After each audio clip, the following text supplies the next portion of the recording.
On fait la gloire de cette voiture. Il y avait donc Gérard Larousse, qui à l'époque était responsable du service compétition chez Renault, Patrick Landon, directeur sportif de l'équipe officielle, et puis certains pilotes. Alors Jean Ragnotti, évidemment, je crois que c'est le plus connu.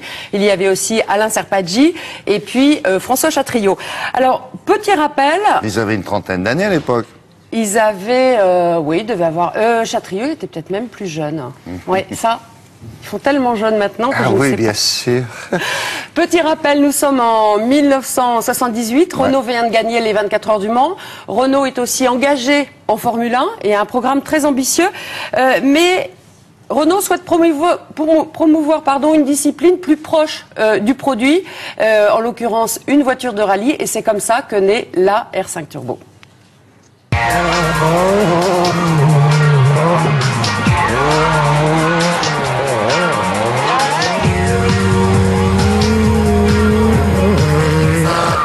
L'objectif était d'abord de faire une voiture, la meilleure voiture de rallye au monde. Quelle était la référence à l'époque? C'était la Stratos. Renault a su imposer une solution technique très innovante qui était le turbo. J'avais à l'époque un tout petit budget pour les rallyes, c'est pas très facile. On a essayé de jongler et de faire au mieux et la Renault 5 Turbo a été construite à partir d'une Renault 5 Alpine dans laquelle on a découpé le plancher carrément, mis le moteur central et c'est devenu ce véhicule qui a gagné beaucoup de rallyes.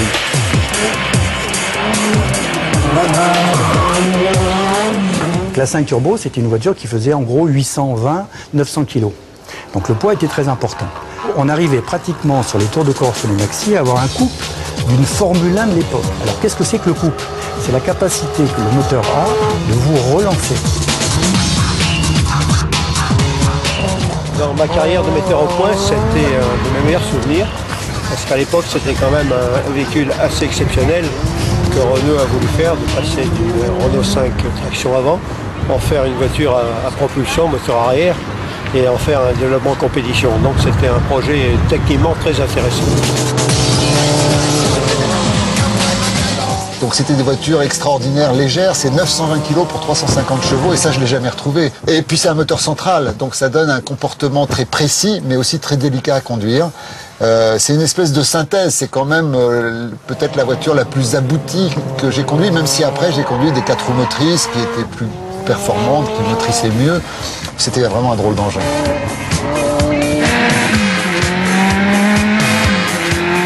Le jeu est magnifique, je l'ai utilisé pendant 5 ans. C'est vrai, c'est aussi la seule voiture qui m'a permis de remporter des manches de championnat du monde des rallyes. Sur asphalte, on a eu la voiture la plus rapide du monde à cette époque-là. Et à la fin, quand on est arrivé sur l'année 84 ou l'année 85 avec la Maxi, là, l'utilisation moteur était devenue facile et le châssis, qui a toujours été sympa, là, on pouvait faire à peu près ce qu'on voulait avec la voiture. J'ai eu une crevaison dans une épreuve chronométrée, les spectateurs ont soulevé la voiture, on n'a pas eu à sortir le cric, on a changé la roue, on l'a reposée, on a fait quand même le troisième temps scratch dans la spéciale, c'était en Corse.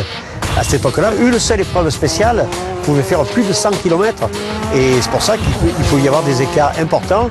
Et même s'il y avait par exemple une petite sortie de route, un tête à queue, c'est pas pour ça qu'on allait perdre le rallye. Donc on pouvait se rattraper. Si, sur circuit, on peut faire ça. Ah, c'est Ragnotti. Oui, il a encore un coup de volant. Et vous êtes à Ragnotti, côté, tout ça. mais ça c'est mal de mer, ça, non? Ah non, pas moi. Ah, vous êtes contente, oui. Oui. Alors juste, cette voiture... C'est vrai, elle adore ça, j'avais oublié. Tour de Corse, donc des épreuves du championnat du monde. Elle a gagné le Tour de Corse, le Monte-Carlo, différents championnats de France, enfin un palmarès incroyable. Très bien, merci.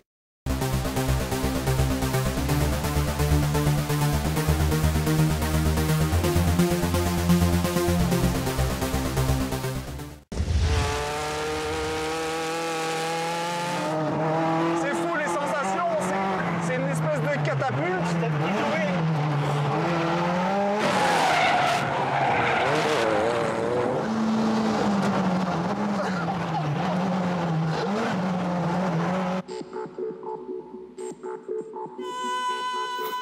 a des journées exceptionnelles comme ça, placées sous le signe de la passion et de l'émotion. Tristan, notre internaute, va avoir la chance de découvrir, ou plutôt redécouvrir, Grandeur Nature, l'un des rares mythes automobiles français, la très sulfureuse R5 Turbo, aussi véloce qu'impressionnante, qui a écrit dans les années 80 l'une des plus belles pages sportives de Renault. Une drôle d'allure, des voies élargies, un moteur turbo compressé, la R5 Turbo a marqué les esprits aussi bien en rallye que sur circuit et s'est offert un joli palmarès comme le Monte-Carlo 81 ou le Tour de Corse 82 avec quelques pilotes de renom comme le très sympathique Jean Ragnotti. Le plus incroyable des bolides de cette décennie fête sans complexe cette année ses 30 ans. Et oui, c'était l'occasion pour notre chanceux internaute de pouvoir y goûter sans modération. C'est complètement fou. 7h du matin, nous sommes venus chercher Tristan chez lui. Par chance, c'est un véritable passionné de rallye, un vrai mordu. Il roule même au quotidien avec une 205 GTI, c'est dire. Mais aujourd'hui, il a rendez-vous avec une certaine R5 Turbo, direction le circuit d'Abbeville dans le nord de la France, pour vivre ce moment unique. Bonjour. Bonjour Tristan, bienvenue ici sur le circuit d'Abbeville. Merci de m'accueillir, vous avez un beau parking quand même. Mais c'est sympa hein. Incroyable toutes ces autos. C'est complètement hallucinant.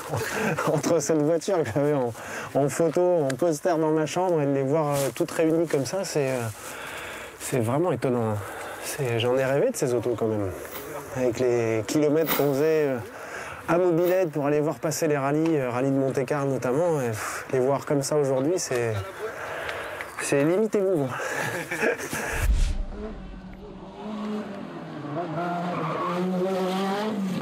Je te présente, si besoin est, Jean Ragnotti.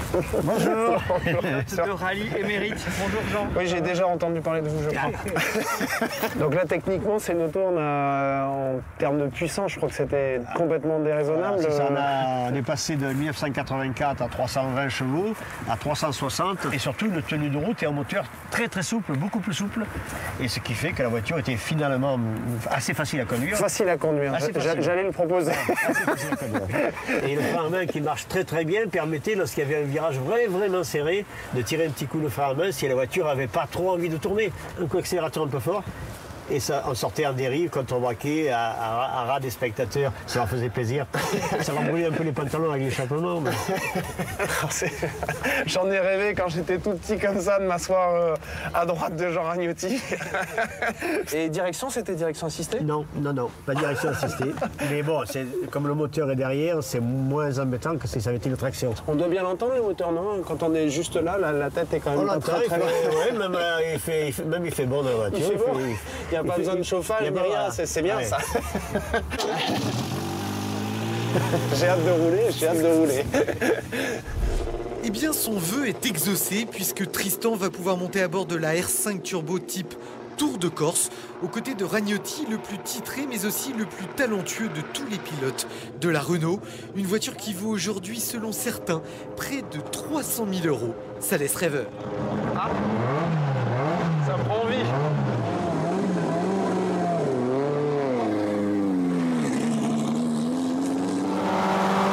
C'est impressionnant quand même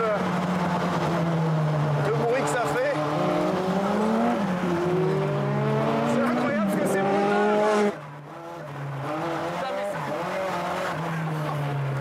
C'est tout en dérive, c'est incroyable.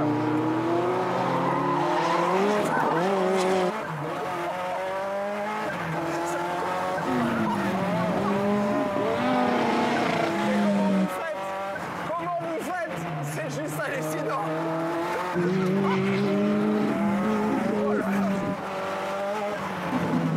Merci, maître Ragnotti, c'est complètement dingue.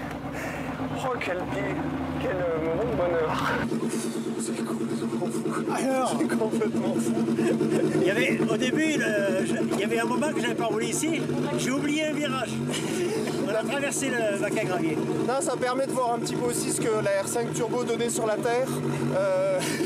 Et après, c'est complètement fou. C'est une catapulte entre chaque virage. C'est jamais en ligne. C'est toujours en dérive dans tous les sens. C'est juste phénoménal, quoi. C'est une drôle d'expérience. Cerise sur le gâteau, Tristan repart même avec la signature du champion sur une miniature, avec en plus des images plein la tête.